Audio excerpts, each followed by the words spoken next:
And we bring the youth panel up, Ashley.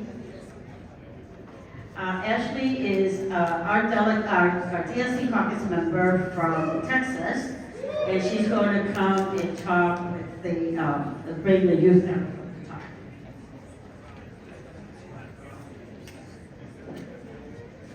Good morning, y'all. The energy in this room is so incredible and through these halls today, and it's just gonna get better and better. And I just want to give credit to the youth. I'll just be transparent. My DNC standards, I'm a DNC member, by the way, from Texas. I'm a co-founder of the C3 Asian Texans for Justice, and also the communications chair for Asian American Democrats in Texas.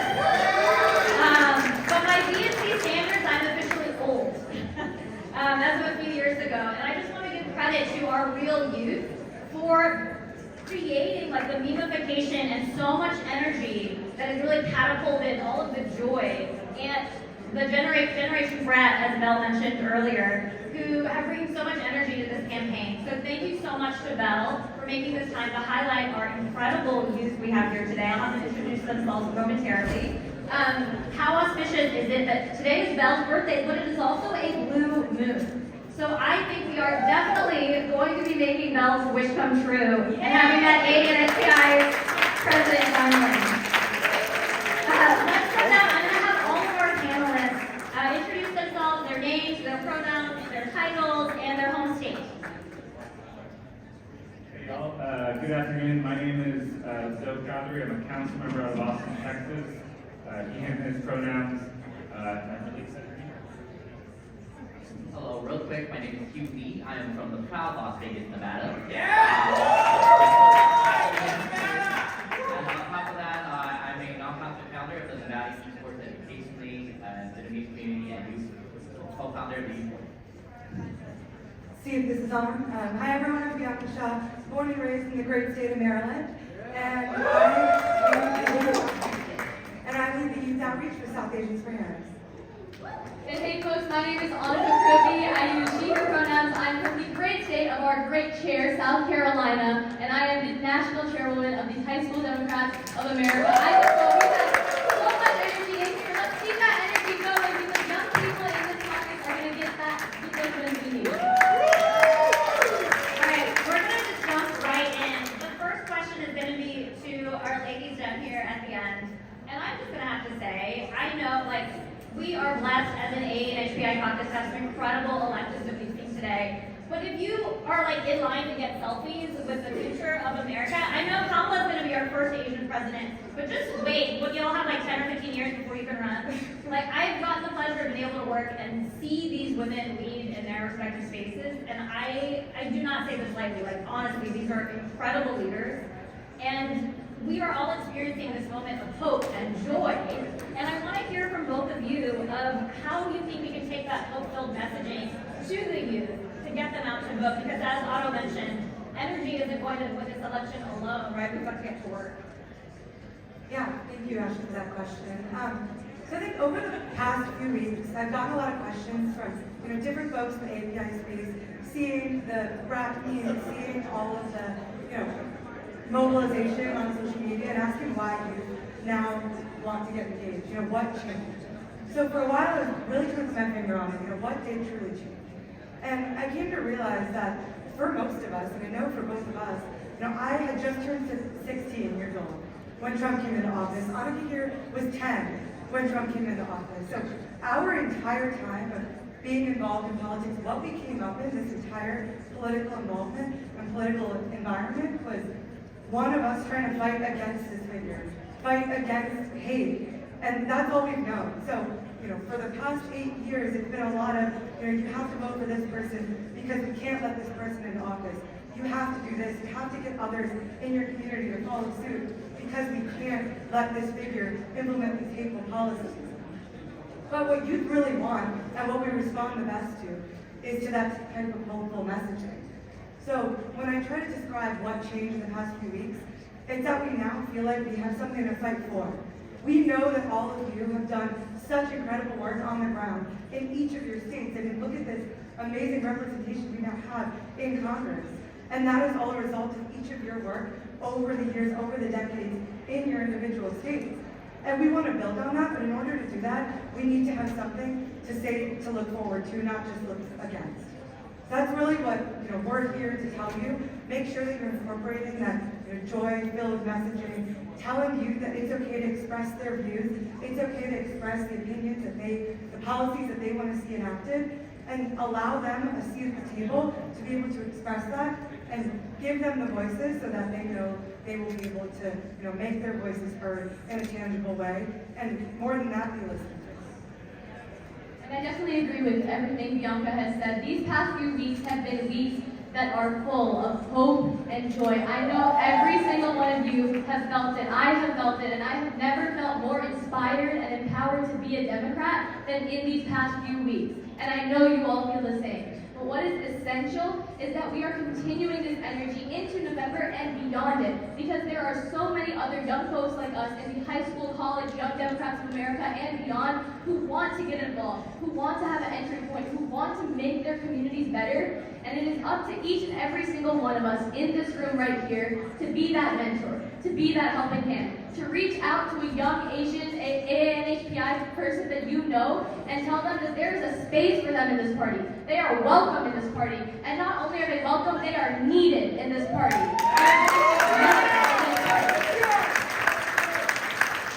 I am only sitting here today because I had mentors who told me that my voice mattered and that what I had to say could make a difference, that I could represent high schoolers across our country on the issues that matter to us.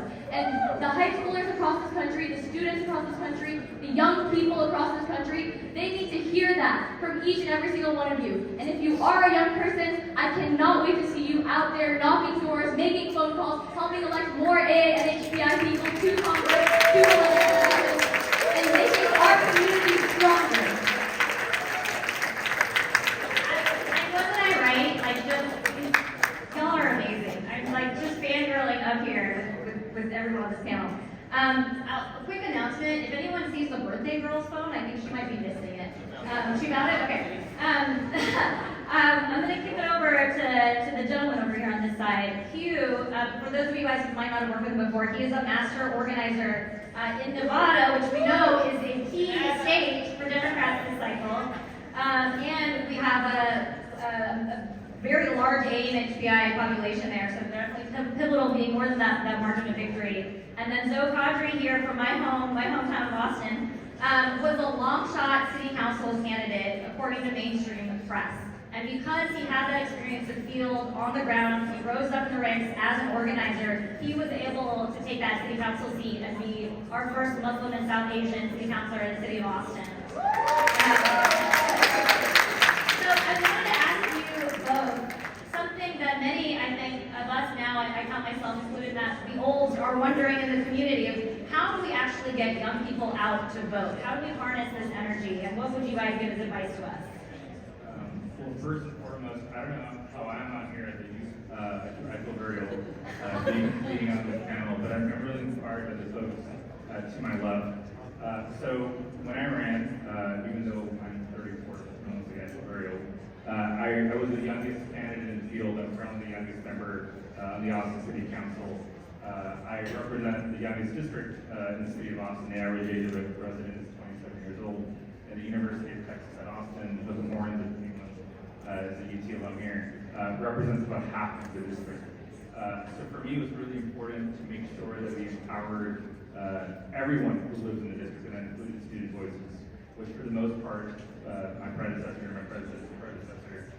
often went ignored. So we had the youngest staff out of any race.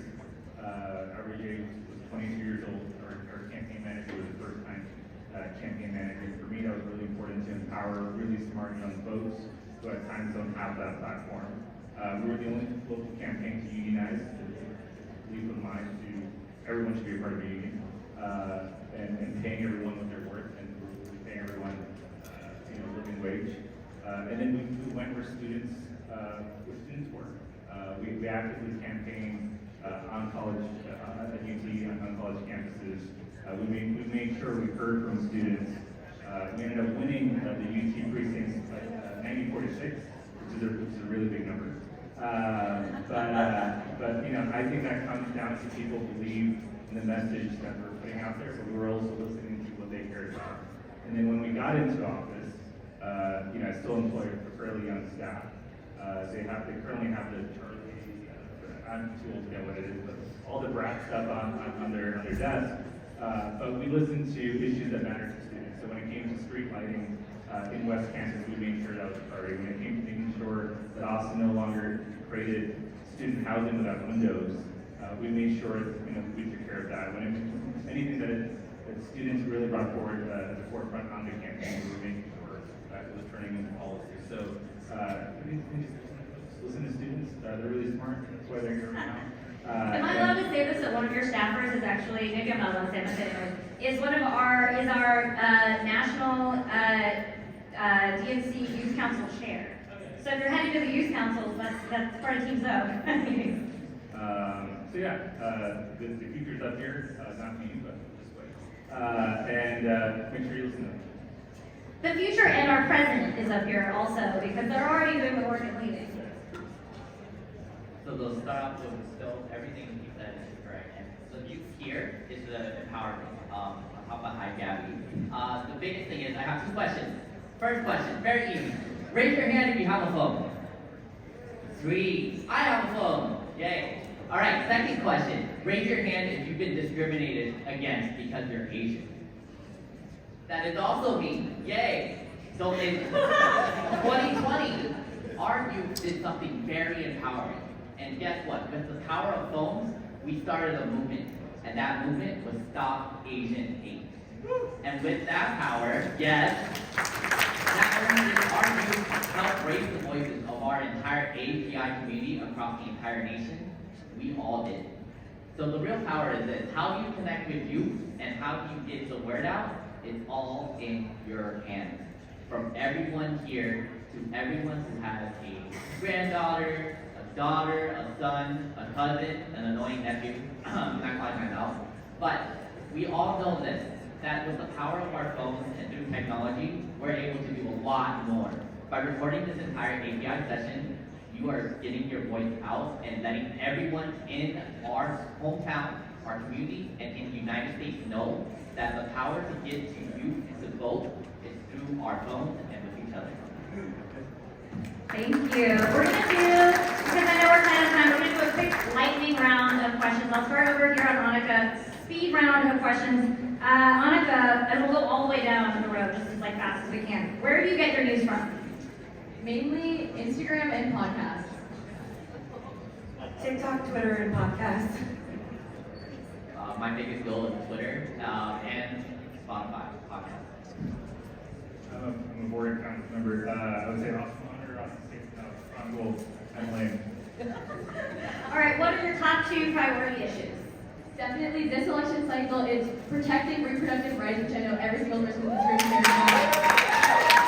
And also ending the gun violence crisis that we see across our nation. And we also have to hide in fear no matter where they are. Mine would be healthcare affordability, making sure that we are saving Medicare, making sure that no provisions in that are strict. And then also reproductive rights, making sure we're looking at it with a reproductive justice lens.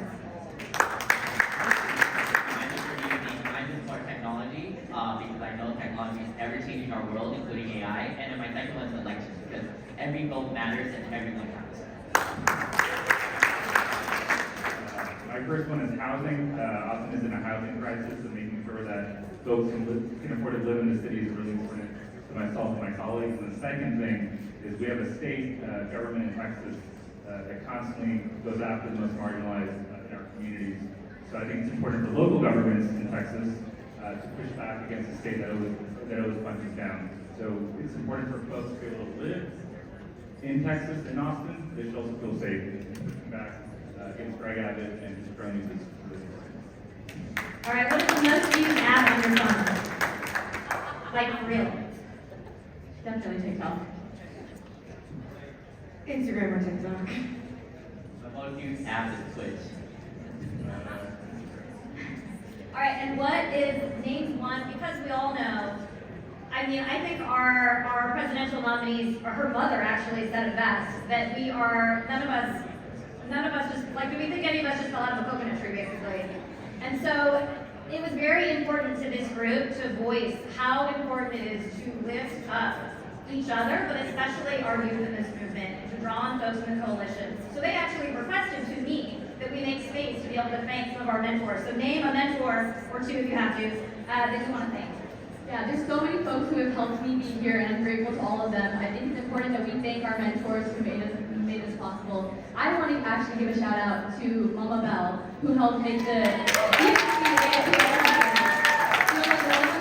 young folks and for changing our issues, especially young AAPI folks' issues, because this panel and our voices would not be represented without her. So, Mama Bell. I think that Mama Bell would be a lot of ours. But I do have two people I really want to thank. So when I first got involved in this space back in Maryland, I actually had an assignment to look up, my state delegate, and I found out that it was an Indian woman by the name of Aruna Miller. And she essentially took me under her wing and became a mentor to me throughout the years. Now she's Lieutenant Governor of the great state of Maryland. We're going to continue to do great things, but she's really showed me the true power of representation. And then one more person that taught me what organizing and relational organizing power looks like is Harini Krishnan. I know she's met most of you in this room. AAPI Organizing Force over there. So proud to be an honorary daughter of yours. Honestly, it's like everyone here. But I'm gonna give like two big shout outs. Rochelle and Yui Win over there. The biggest mentor in my life has been our AA NHPI Legislative Caucus. Not only do we have Asian elected leaders that created their own caucus, but they also took in our community, took our youth directly, and said, hey, you want to run for office? Let me help you. And they're the biggest mentors in my life, and especially when I was talking, they've always been in my heart and in my hands.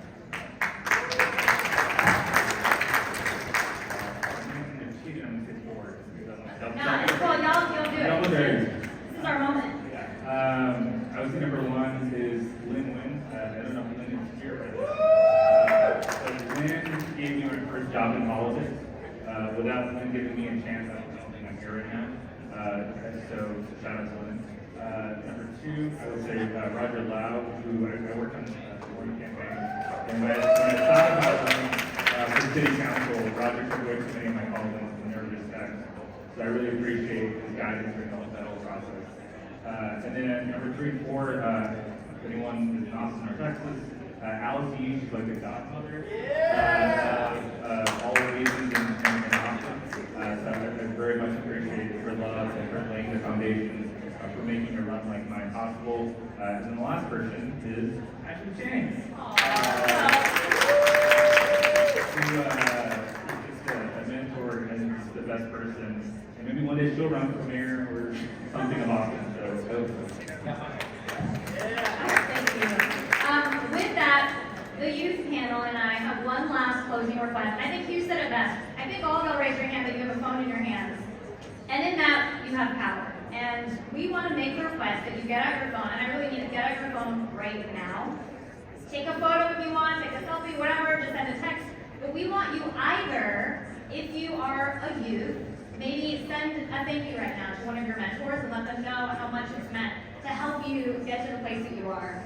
If you are an elected or more established, take a moment to text someone young in your life and tell them to join us in this movement. Tell them about the energy you're experiencing here. And take them to specifically tinyurl.com/AANHPI4Harris-Walls. tinyurl.com/AANHPI4Harris-Walls. And that will take them to be able to sign up to volunteer. And if you guys haven't signed up yet, type that on your phone and sign up now. And please, as you talk to folks from now to election day, continue to bring them into the fold and join this movement of joy, because we are ready to fight and we are definitely ready to win. Thank you guys so much. Enjoy the rest of the DNC. I think we're ready to get our next panel up here on stage now. Probably.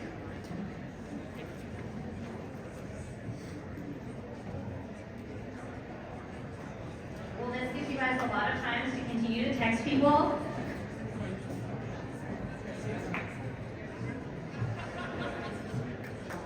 Aren't they fantastic? Please give them a round of applause.